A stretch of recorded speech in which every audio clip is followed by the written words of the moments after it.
So this is the guy who inspired me, like I said, to start Watch Ross.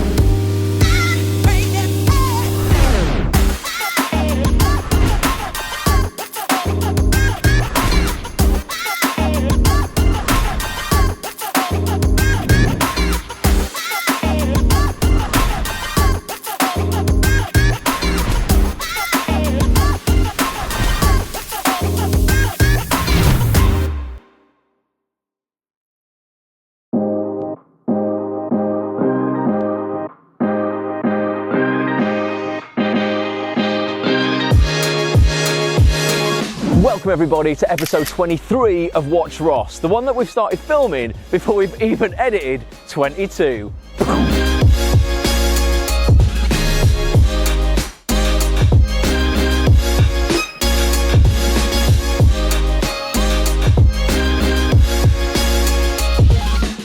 we're shooting at night because we're going to get a special guest on the vlog, but before that we've got to find the hop.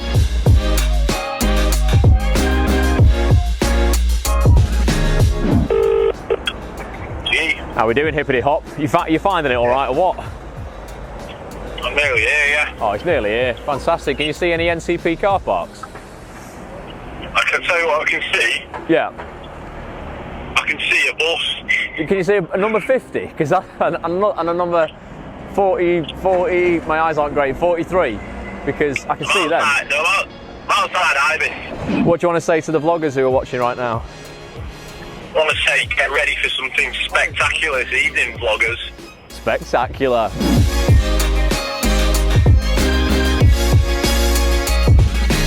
I can cross now. I'm allowed. Hop says it's fine. Hop says I can go all the way. All the way. Here he is, the lad. All right, lad. You alright? Yeah, very well, very well. Petch is somewhere. Petch. Oh, here he is.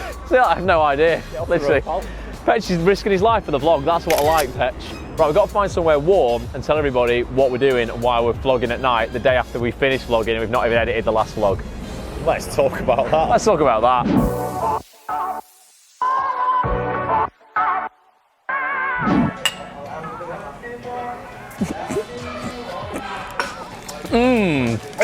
Adonis juice. We're relabeling coffee as Adonis juice because it stops us from being the gremlins we are without caffeine. Turns into Adonises. Oh, Who's that phone? Is that yours? Mine. Turn that off. Anyway, right, we're here filming the vlog at night. Very different to normal because we've got a special guest and bringing on the vlog very soon. This is a person who inspired me to start vlogging because he started a vlog for someone else. He's a guy called... You're responsible for all this. You're responsible, Doddz, for all this. It's your fault. He's called Doddz, and he is a videographer for a guy called Steve Bartlett, who's the CEO of a global social media marketing company called Social Chain. An incredible company to work for, doing incredible things in social media and branding, and just brilliant people. Their office is around the corner.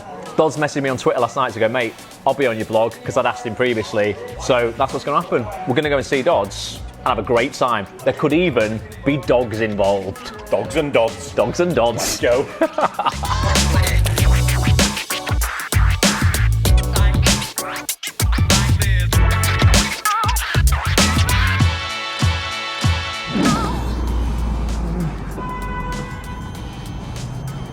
Call in progress. Okay.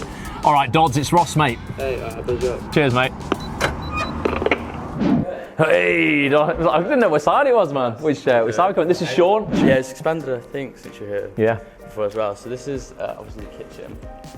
Mural at the top is, correct me if I'm wrong, guys, it's what the Last Supper would be like. The Last Supper, yeah. If it was today, so everyone's on social media. Petch, get some cutaways of the company values. We are selfless. We are family. What's the other one? We are contagious. I love it. Hopefully not actually contagious.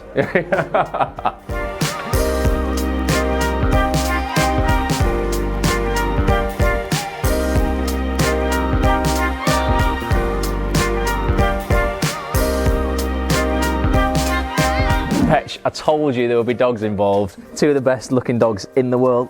Pablo, look how cute you are. Louis, look, I can't handle it. You're too much. I couldn't choose. I could obviously. We make them do it. Pablo's like, do you? Yeah, got pick. Oh, I feel terrible. I mean, There's about 9 dogs now. really? Yeah. Pablo's the original though, isn't he? No, Louis. Is he not? Oh, is he? Louis is the original. I thought Pablo was the original. But yeah, it's about 9. That's crazy. Louis the First. Hi! Oh my God, look how cute you are. I want one. So I got really close to getting one at Christmas. It's called Little Sebastian. Yeah. But it's like 9 dogs. I can't really justify 10. When you get it into double figures. Yeah. You've gone now. Double. Oh, you could look at it that way, yeah? Yeah, when you've gone that far, just keep going, right? Anyway, so it's like Yeah. out of the country, whatever, I'll have it, so Yeah. I get one. Hi! Yeah, you get. The Blue Room's just been redone actually. I don't think you've seen that, but you can sit up there if you want. Yeah, well, wherever you want, man. Wherever you think's going to be best. I just love the fact there's dogs here.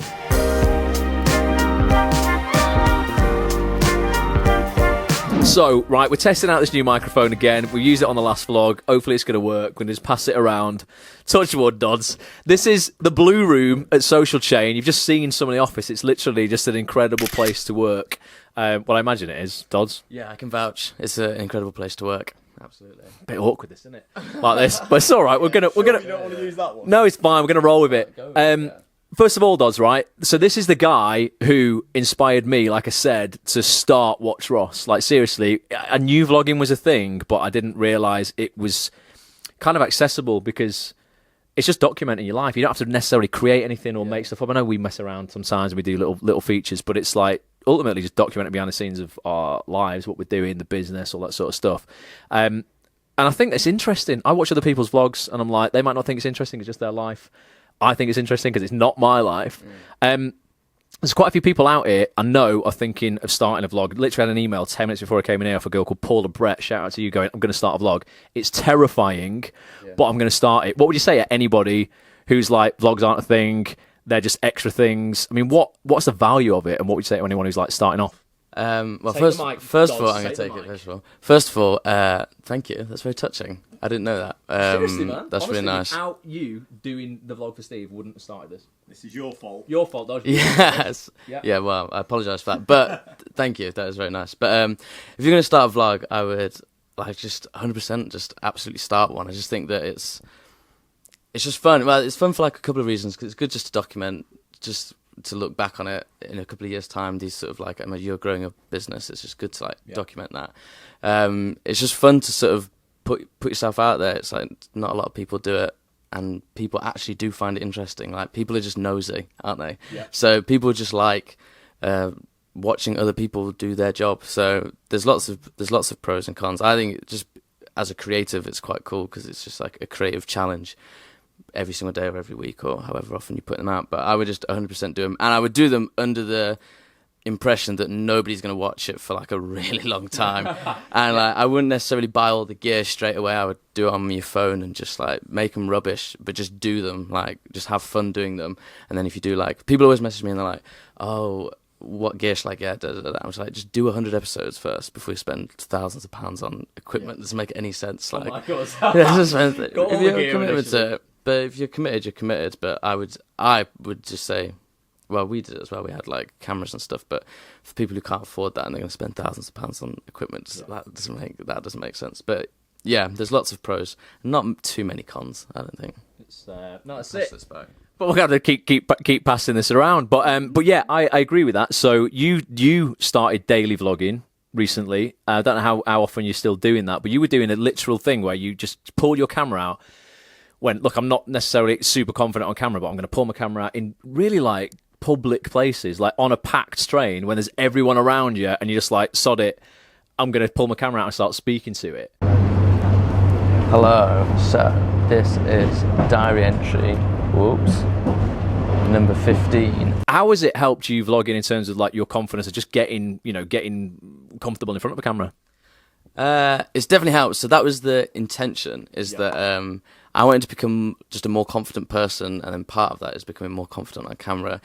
It started because at the end of Steve's vlogs, he would flip the camera on me, and I would like announce these competition winners and like perform. Say something inspiring. Go on. I would never be able to watch them back because they were so cringy. But I was just like, super embarrassed and super went into my shell. But then I was like, okay, I'll start doing them, and like a daily vlog doesn't have to be every single part of your life. It can just be like, I'm a particularly busy person, so if I get 10 minutes and I'll just sit there, I do it just one take, one film, and then the next day I don't have to edit. I can just literally just upload it. So well, I did a bit of editing because I'm just a bit fussy like that, but just put it up. But it was just the challenge of doing it was good for the confidence, and then weirdly, because it's such a personal thing, like other people, the people would be finding them on YouTube and be like, I'm in exactly the same situation, I'm like not confident, and then that was like inspiring people to go out and do stuff, and then that formulated a group on Facebook. That's what I was going to talk to you about is next. it really? I won't jump in. Tell them. All it was is people are like, you know what, I want to also create a business around something that I do, a passion of mine or something that I enjoy, as opposed to a shitty 9-to-5 job most people on here are going to be doing to support their acting career. And I get a load of emails and they're going, I don't know what to do. Yeah. You started a vlog to get more confident. That was the goal of it. Inadvertently, without even trying, you ended up creating a community around getting confident. Lots of other people filming themselves. Safe space, it's called, yeah. We want to do this kind of thing as well and just get more confident. You haven't yet. I'm not saying you will do necessarily, but it's completely viable. At some point, you could monetize that thing into a business whilst offering massive value to everyone in there. It's not something you might do, you might not do, but people will be like, "Oh, I'm not a businessman. I can't create a business." You can create a business out of anything, can't you? Yeah. Yes, you just hit the nail on the head, really. That it started off like for a selfish reason, wanting to get more confident and share these experiences, and then that sort of formulated into. It was like really surprising. It sounds kind of stupid, but it was really surprising that people were like, "I feel exactly like I didn't want to do the vlogging in the carriage and the camera, so I'd go down to where the toilets are, where it's empty." Yeah. And I was like, everyone's like, "Yeah, I feel exactly the same way." And I was like, "That's so bizarre. Like you don't think it." So then we set up this Facebook group. And there'd be like challenges that you'd have to do a video response for your challenge, so you're getting more confident on camera. And it was all these different challenges, and it's still going. But it's just matters like all over the world, just hundreds of people just feeling exactly the same way. And I guess if you grow it to a certain point, like you mentioned that you've got your banner's got the website link on it, hasn't it? Ads on this Facebook group, has the banner for ads on this Facebook group has the banner for ads on this.tv at the top of it, so anyone entering the group knows there's a website attached to the group. But I bet you, if you get a big enough audience, then you'll get brands that want to pay to have that cover photo. So of course, yeah, it's interesting. If you grow an audience, then you can grow a business. I actually talked about this at university like recently. I was like, the idea of a job is like so old-fashioned that you can like. These, in the case of the students, you don't know what you want to do after uni, which like loads of students don't know what they want to do after uni. You can like whatever it is that you're passionate about, that you could just then make that the job. In the case of Love Food here, there's somebody who was passionate about food, posted pictures of food, has 7 million followers, and now the biggest food brands in the world pay them to post food on that channel. It's like you can really just make you decide the traditional. There's a statistic going on around here, but there's a statistic that like 60% of the jobs of the future haven't even been created today. Yeah. So like if you go to university, there's no way of knowing. You literally can't teach it because it's not been invented. So like educating people for something. So nobody said vlogger when I was at uni, and then I come out of uni, I got a vlogging job. It's like nobody's teaching that. But like if you just find something that you're interested in, and then you can shoehorn a job into it, sort of thing, if that makes sense. That's my rant over. Yeah. Makes total sense, Doddz. I feel like we've not heard from you, Hop. How's vlogging helped with your confidence? You were confident anyway. Well, I was in certain areas, but we spoke about it before. It was 14 episodes in that I just went along with this, and I didn't know why we were doing it or what it was about. We did a Christmas thing, and I went at the end of the thing. I said, Ross, I get this now. I understand why we're doing it. I don't know what it was, light bulb, bit of an epiphany, and I started to just understand why we were doing it. I think we started to build a bit of an audience, some interaction that we were getting from it. Attention, it's not really just attention. And it was, and confidence as well. I started to notice that, I was confident in other areas. I present in my other world. I present to 200, 300, even 3,000 people at times. But when the camera was coming on, I was like stiffening. I'm like this. Like, what do you do? And also just thinking you kind of had to act up or start not being yourself. Yeah. It was the really difficult thing. And how did you find, or was it from the beginning? How did you find just getting just getting across who you really are, your true sort of authentic self? Go Doddz. That's a difficult one, because when someone flips the camera on you, you do feel a certain pressure to be funny or whatever, and that was definitely in the case of when it was in Steve's vlogs and he would flip the camera on me. Then you have to like, you know, I was like going into my shell and I would just like try and be funny or try and do something clever. But then I sort of realised, and this is because doing Steve's vlogs, so then when I started doing mine, it was like I was just went ahead and straight away did it. Is that people want depth? They want to know like exactly how you're feeling, and they want to know like emotionally where you're at, so they can connect with you. Yep. But so it's just, and that might be something to do. I don't particularly find that difficult, just being open up and honest. But like that was the thing, that if you're just like telling these complete strangers like really personal things, and then I'm like met somebody, and they started talking about like, it was like this girl I was seeing or something. I started talking about somebody I'd met. Started talking about a girl I've been seeing. I was like, how do you know? Like, oh, you talked about it in the vlog. I was like, should not be talking about stuff like that. That's what I was going to say, though. So I remember that episode, you were sat in Social Chain down here on your own, like late at night, might be like midnight or something. I can't really talk about girls on here, but that's what's on my mind. And you were going over your thoughts in your head, and we're trying to do this more. We're trying to get better at this, because sometimes we would not have the camera on, Petch, would we? Right? And we'd have this really deep conversation about relationships or life or like death or all kinds of things. And we're like, shit, why don't we film that? And then we try and recreate it. Go, right, we're gonna have that conversation again on camera. It just wouldn't work. No. You were down here and you were talking about going, I think I need to make more time, I think, for a relationship, or like now, you know, because you were working here all the time, and you're like really, really late, and you're like, I don't think I've got time for a relationship or whatever. How many people are going to be watching that vlog going, shit, I feel exactly the same way? And it's that, I think, that becomes really just fascinating for the audience, as opposed to sometimes we can be quite surface level, I think, when we try and do stuff for it, as opposed to when Petch is getting, you know, we're just telling now, just film whatever, whenever, and just pick up on these conversations we're having that are just supernatural. Not supernatural, woo! Yeah.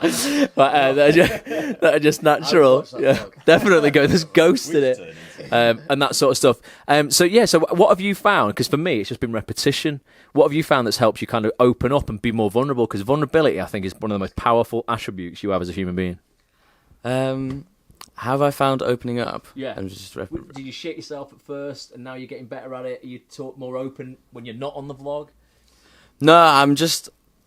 So I'm in my head, like, just thinking just all the time anyway. So for me, it's just like airing those problems. It's not like, I'm not like, oh, I've got to be honest now. I'm just like you were saying, I was sat over there or whatever. I'm just thinking aloud. These are the things I'm thinking in my head anyway. Got a question about how you got this job. I know you've told this story like loads of times, you can be bored of it, but this is obviously a lot of actors are going to be watching this who need to start thinking of ways of getting attention that's not just the usual shit, sending your CV off to a casting director, expecting them to reply. You know, just, I always say, if you do what everyone else is doing, you're going to have what everyone else is having. And that in the acting world, it's just so little. People are just not asking for enough. Social Chain have a bit of a thing, I don't know if it's like always across the board, that your application to the company has to be quite inventive and show your creative side.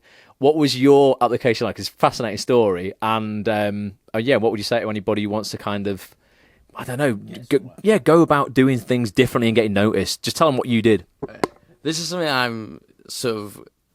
I'm quite passionate about it, because it seems so obvious.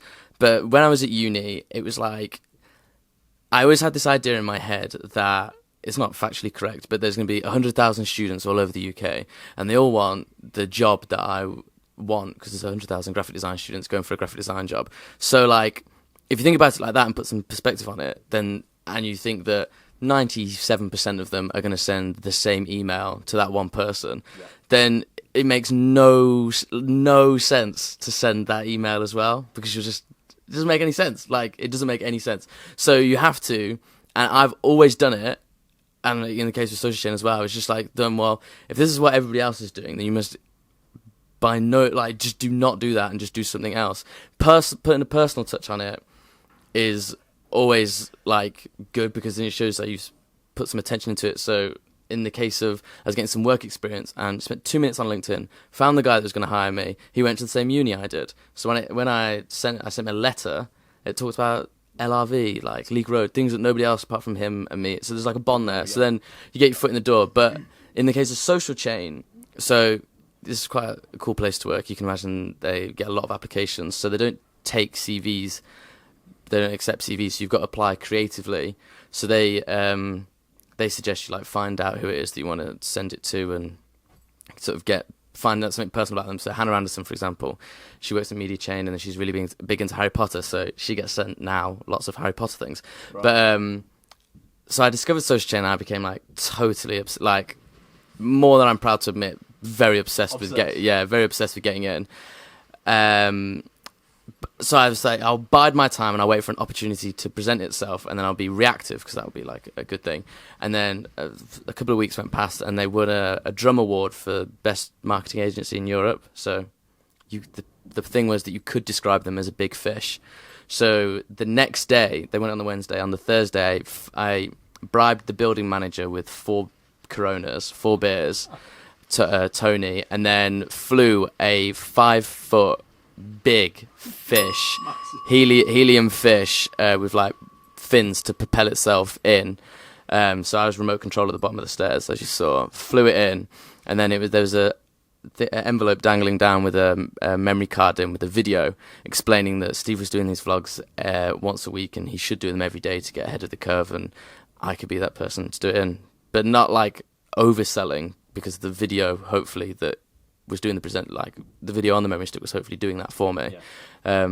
But yeah, that was my application. But get your foot in the door, and then there's 2 things I think for getting a job. Is I think that's the first bit, that you need to get their attention above all the noise that is everybody else, and then the second thing is that you just need to find out what it is that they're lacking, i.e. somebody to do that filming for them, and then provide that value. So it's like 2 things. You actually got to be good. You can't just like fly fishing and then get a gig. Do you know what I mean? That's not really how it works. Yeah. There you go. But Petch had the same thing. He'd never done video before, and I was just like, mate, I want to get you out of that pub, hold a camera, and he's like, oh, I don't know if I can do it to the level you want, because I'm a little bit of a weirdo when it comes to standards, and I know like that's good, but done is better than perfect a lot of the time, and I'm like, right, Petch, just point the camera, and we just fluked it, didn't we? We did. Yeah, we did. Yeah, can you confirm? We fluked it.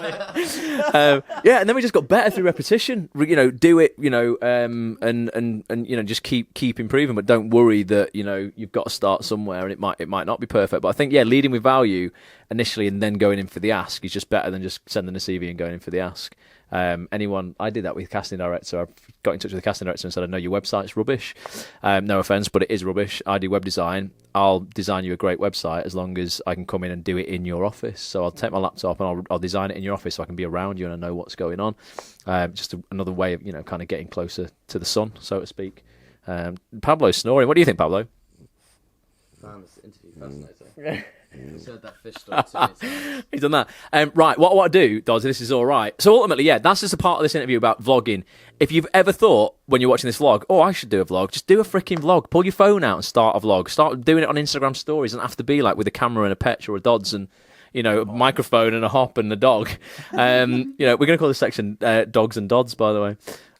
Excellent. But what I do now, today, unfortunately, Stephen Hawking died today. One of the greatest minds ever on the planet, a guy who completely... And the presenter of Bullseye died as well today. Yeah, Jim Bowen died today. So so mate of mine put a tweet out before going, 2 great people will meet today. You got Stephen Hawking talking about black holes, and then Jim Bowen talking about staying out of the black and in the red. There's nothing in this game for 2 in a bed. Thought that's good. But Ken Doddz died as well. Everyone's freaking dying. Everyone just stop dying. Okay.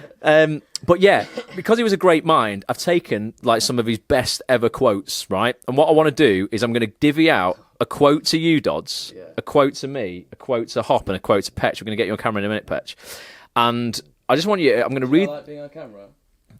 Do you like being on camera, Petch? We're going to sort that out today. Petch, you're an actor. Doddz didn't like being on camera initially. You've got to come in and do this. I'll come and film for a minute, but I'm going to read a quote out. I don't know which ones I'm going to divvy out, and then I just want you to expand your opinion on the quote. You've got to expand Stephen Hawking. We've got to expand Stephen Hawking's mind. You want me to expand Stephen Hawking's quotes? Yeah. So we're building upon the knowledge of the great man.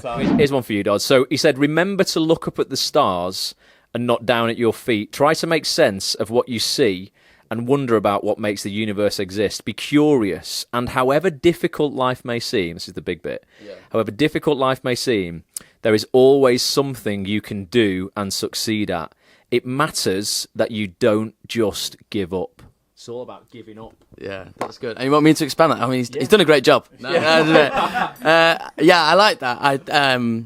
That quote's just like, it's brilliant. That it's just not accepting the convention and sort of asking questions. It's the same as Elon Musk very much does something similar, where he's just not accepting that the way things are have to be the way things are. So he's taking it back to sort of, is it first principle thinking, where you just take things back to the beginning, like, is this the way that it has to be? Can I read the quote again? Because I want to make sure that I'm touching on all the points. Life's getting hard and there's ups and downs and everything, I guess, but it just matters that if you want to be an actor, if you want whatever it is that you want to do, that you just keep going. You just never ever stop, because you just don't know how close you are to getting. I don't know if you've seen it. There's like Diamonds you're going to talk about. Yeah. And it's like brilliant, because you just don't know. You could be that close. You could be. For some people, their journey is a lot longer, and that's okay. I think Morgan Freeman, his like first acting job, and he was just like, this might not be factually correct, but I think his first major job was when he was like 56. Yeah. So it's like he's just keep going, like, just keep going. And if you're passionate about it, which obviously if you're an actor, you tend to be, you don't really just fall into acting unless you're passionate about it. Then or you're deranged. Oh yeah. Most of us have like a either missing dog. Yeah. That it's fun as well, but also. And this is another thing. This is completely just, I'm rambling now. But the journey of getting there, whatever there is. This is something that Steve talked about. That journey is actually the thing. Yeah. It's not there's no real end goal that you'll be like, oh, if I'm on this, then I've made it. Because you'll get there and it'll be like, well, it's something else. It's something else. Something else. But it's just, if you found something that you enjoy doing that process for, then you'll live a happy life. And yeah, I mean, Stephen Hawking did a good job, wrapped up quite nicely. But you know how amazing Stephen Hawking was. Obviously, he was an incredible mind, and yet there was still one thing on the planet he could never fathom to the day that he died. His quote was, "Women, they are a complete mystery." I completely agree with you, Stephen. How do you want me to expand on that? Like what? However you like. What is one supposed to do? They are a mystery, and well, they're a mystery because we're not them. And it's just, we're not in their mind, so how can we possibly ever understand something that's so very different than us? And it's one chromosome apparently that's different. Yet we see things. I think it's because if you go right back to the beginning when we're born, everything that we're given is very different most of the time, isn't it? You're treated like a guy. You're treated like a girl. That's how it goes. Yeah. So from day dot, the gap just gets bigger and bigger and bigger and bigger. And then when we start to have maybe relationships with them into our teens, there's been a big divide because we're treated so differently as a different entity. Maybe if we were treated as one in the beginning, not as a guy and a girl, we didn't have a label. We were just people. Maybe then we wouldn't be such a mystery. So maybe the fact that how we're treated, society gives us this identity. That's a female, that's a male. And maybe that's the mystery. There you go, Stephen. Did you think of that? Should be a politician, Hot. That was very, very well walked around.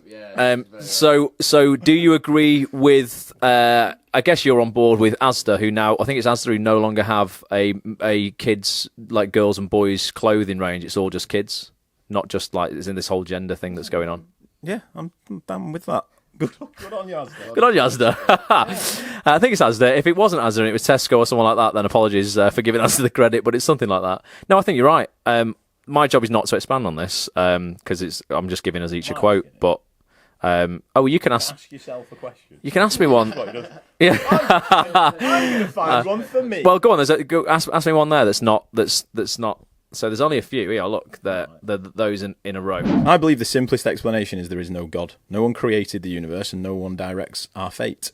This leads me to the profound realization that there probably is no heaven and no afterlife either. We have this one life to appreciate the grand design of the universe, and for that I am extremely grateful. Oh, so many beautiful points here, Doddz. Well, I'm spiritual, right? So and it's maybe just for my own comfort, like to believe that there is an afterlife and we go somewhere else. I would like to think there is. I speak to my dad every day. My dad died in 2006, and I'm like, I hope you can hear me up there, if you can. Otherwise, I'm talking to nobody. But if there isn't, right, and when we die, there's total possibility that literally lights out, gone, done. Just comes back again to the jolt of like self-awareness I got today, hearing another 2 well-known people die, is that like we do need to stop walking around like we're coming back. There is, there very well might not be anywhere else to go. Why are people like Pablo's gone? He don't like religion, but why are there people walking around doing jobs they hate, living a life they hate, in relationships they hate? In toxic situations, in whatever, and they're completely able to get out of it. So there's a thing I talked about on a live broadcast last night, Doddz, called the monkey trap. And what they do to trap monkeys in Africa is they cut a hole in a coconut just big enough for a monkey to put its hand in, and then it's like rice in it or something like that, food. And when it grasps it and makes a fist to grab it, the hand is then too big to pull out. So what happens is they get really irate and they're trying and they're pulling and they're pulling and they're pulling, and they could let go at any moment and pull the hand out, but they don't. They just get really irate, and then even to the point where a human being can walk over, and they'd normally leg it because they're so pissed off they can't get this food. They just stay there, and then the hunter can literally club them around the head or put a noose around their head and just drag them off.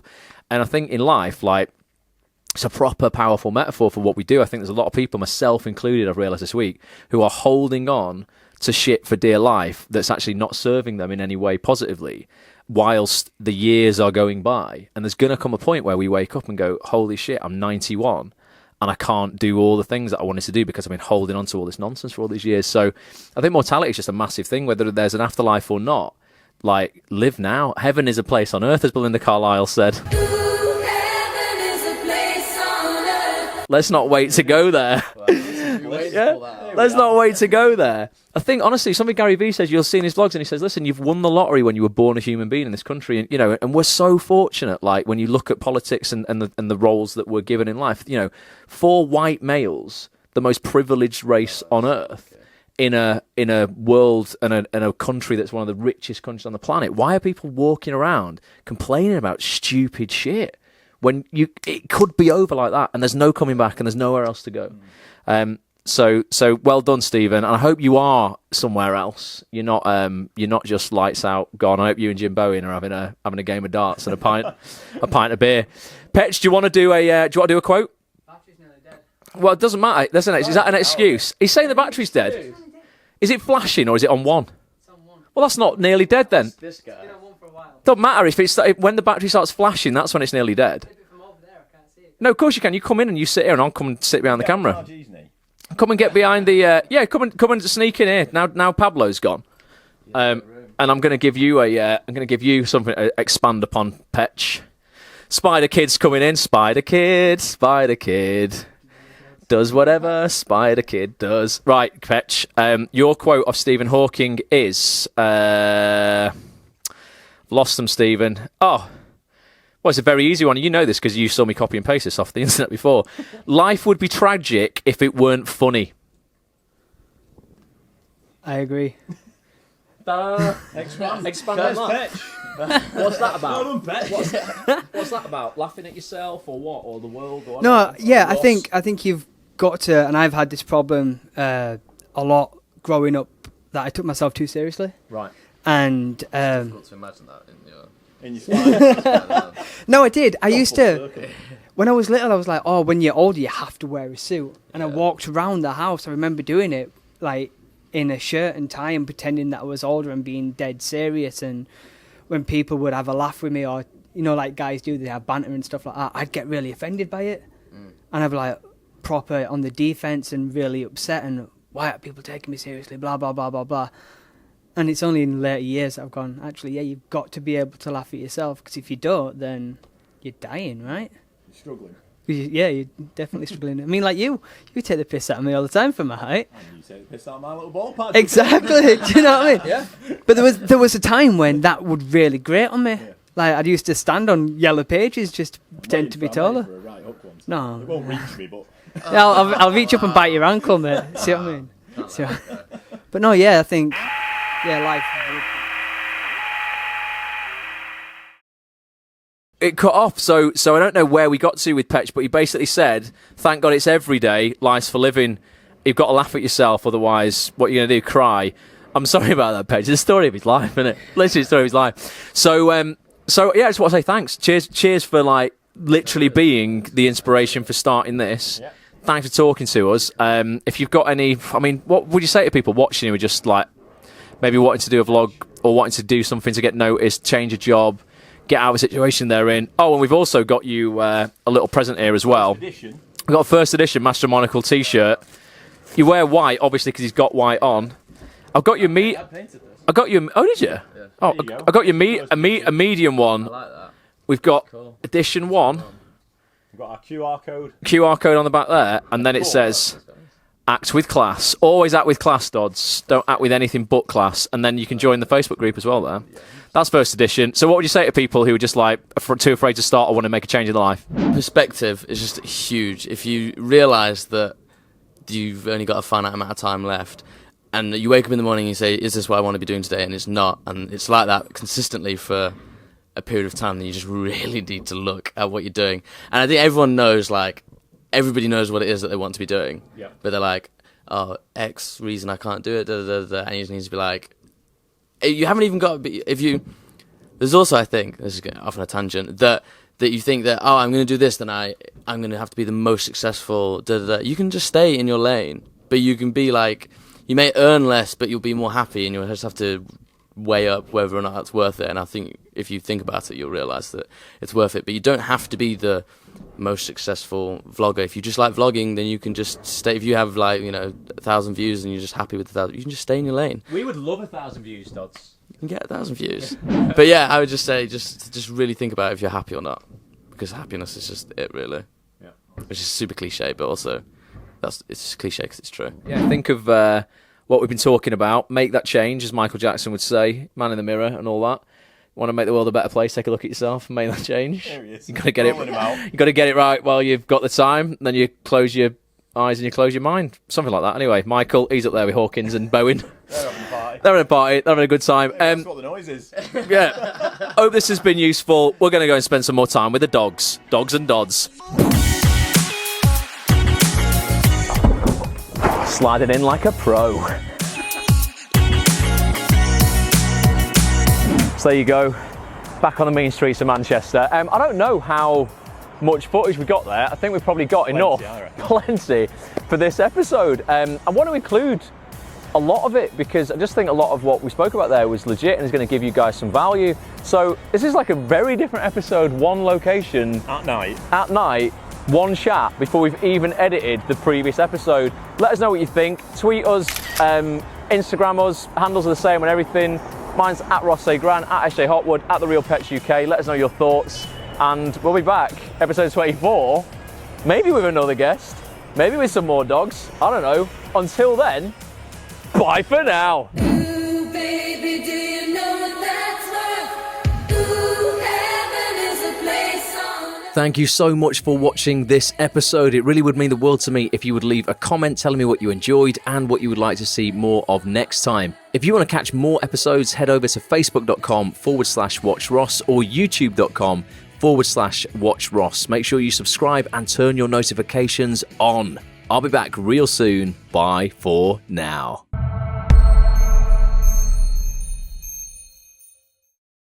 Got to make a quick exit now, guys. Interview done. In a bit, yeah? Whoa.